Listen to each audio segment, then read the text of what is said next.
This is Unpeeled with another episode of 3D Printing News Unpeeled. Today we're going to talk about a couple of relevant 3D printing news items and additive manufacturing news of the day. The most important, well, has a lot of implications, but it's not directly a 3D printing news item. This has to do with boom or bust. Boom Supersonic is a company using 3D printing in part to accomplish something quite extraordinary, or trying to accomplish something quite extraordinary, and that's to bring back supersonic air travel. The idea is to bring people to places much, much quicker using a fairly small but very fast jet, which of course would have to have highly optimized components, and that's why the companies so far turned to Velo and Stratasys to 3D print components. We've mentioned this company before just because the market is so huge, and getting into this market very early could mean that this could be a new market for 3D printing as well. Now, what Flight Global has told the world is that, they're running out of engine suppliers. Since 2020, the Boom has been in an exploratory agreement with Rolls Royce to create the engines for the Overture aircraft. Rolls-Royce now has backed out of that agreement. In separate occasions, GE, Honeywell, Safran, and Pratt & Whitney, the other large aero engine suppliers, have all said that they're not interested in supersonic air travel because they consider it to be too niche generally, if they say something publicly at all. This would leave Boom without any engine partner.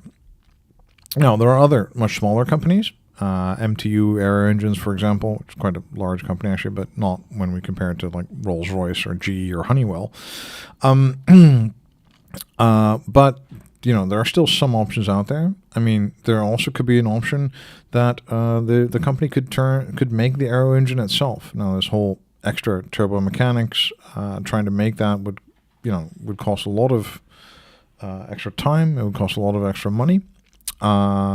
But it would position them to go on. Alternatively, it could be the end of Boom, but they haven't a lot of money, so they could buy themselves some time by either making engines or collaborating with another company. Commercial space engine companies are using 3D printing extensively to make engines, only they're not exactly the right engines for Boom. So there are options out there, but this is what we referred to previously as kind of a high-risk, high-reward business there. We could still see, for example, Boom turn to a company like Sintavia to make a lot of these components.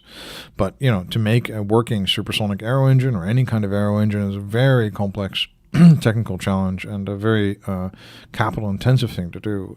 So this is quite the head-scratcher for the Boom Supersonic team, I would think. The next is not a head-scratcher. It's something quite simple.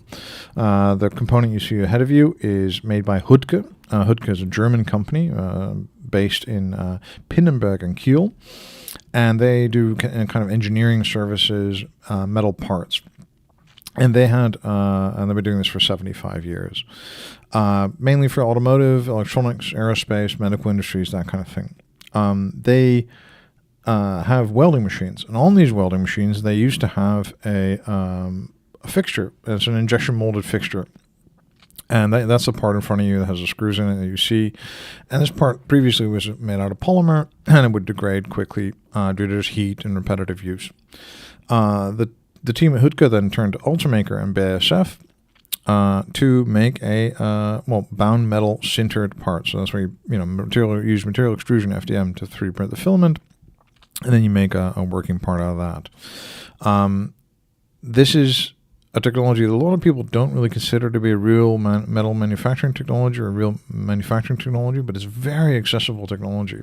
Now, of course, because you're using bound metal, you have to debind and sinter it, and that sintering step leads to warpage. So it's very difficult to get your first part right in this technology, and very difficult. You have to account for different rates of shrinkage, different geometries, and different wall thicknesses and stuff. So it's not ideal. But if you have parts like this that are relatively straightforward, and that need to be cheap, this is a really advantageous technology. I can really see these bound metal technologies from Markforged and Ultimaker and other players really take flight in these kind of fairly straightforward, inexpensive parts. And I think it's a technology a lot of people are not paying close enough attention to. No, it won't work for everything. It's not going to be used in an aero engine or something like that. But it will work for a lot of low-cost parts that are currently made with CNC or milling or other types of processes. The next part is made by a company called GKN. And GKN is essentially making a 2.5 meter, 8 foot large part that it is making using DED, or especially wire DED, or what's also called laser metal deposition wire, LMDW. And they make this at the Oak Ridge facility, at the Oak Ridge Manufacturing Demonstration Facility at the GKN's AM Center of Excellence there at Oak Ridge National Labs. So this is a 2.5 meter part. It's quite a large DED part. Now, the other thing that makes it more complicated still is that it's an aerostructures part. And then, of course, means that the performance that needed for it is going to be quite considerable. This was made in GKN's automated production cell. There's an automated production facility that kind of automates most of the tasks of this process. We've already seen a similar thing being disclosed publicly by Optimec as well recently. And yeah, especially in these processes where you're printing on something often, or you definitely have to use a lot of post-processing, automating that using several steps and several different tools, from a kind of vertical machining center to some kind of subtractive and additive altogether, is going to be a huge step. And I think this is a fantastic part by GKN. There are many more parts like this, but they're not publicly disclosed, the parts this size. So it's nice of them to tell us about it. And it's nice of them to go through the trouble of making this technology. I really think that DED generally, and WAM, some variants of WAM, are really ripe for broader exploitation in aerostructures, oil and gas, pressure vessels, transport generally, chassis components. I think a lot of times that really can make a lot of difference. And I think it's also this is another example of an overlooked technology where a lot of people are considering it not working for a lot of different things. The next thing we're finding is 3-Dash Dynamics. 3-Dash Dynamics is a French company. They're a startup. They've received 700,000 euros in funding so far. It was founded by Julien Barthez, Christophe Marquette, and Edwin Geoffrey Courtial, which I'm butchering the names again, with apologies.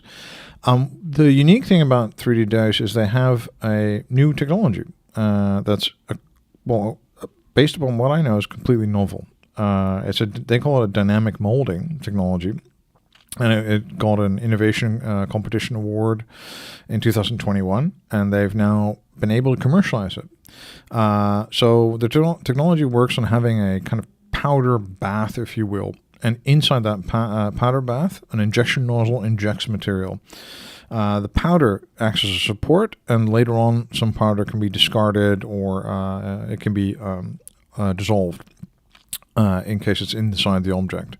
This is a new way of making an object. It's completely new, as far as I know, at least. IP stack. Do tell me if there's other stuff out there like it.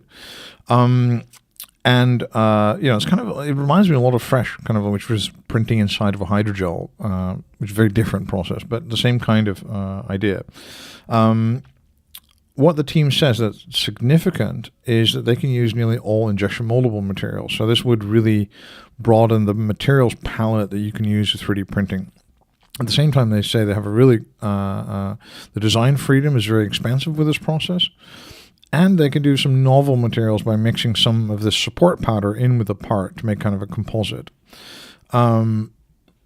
So all this, I love the fact that that this is a technology that people are working on, and that people are looking deeply at this, and then coming up with new stuff. The company says that it's going to focus on healthcare, which I'm not entirely sure would be my first kind of guess for this kind of application. It's a high value application.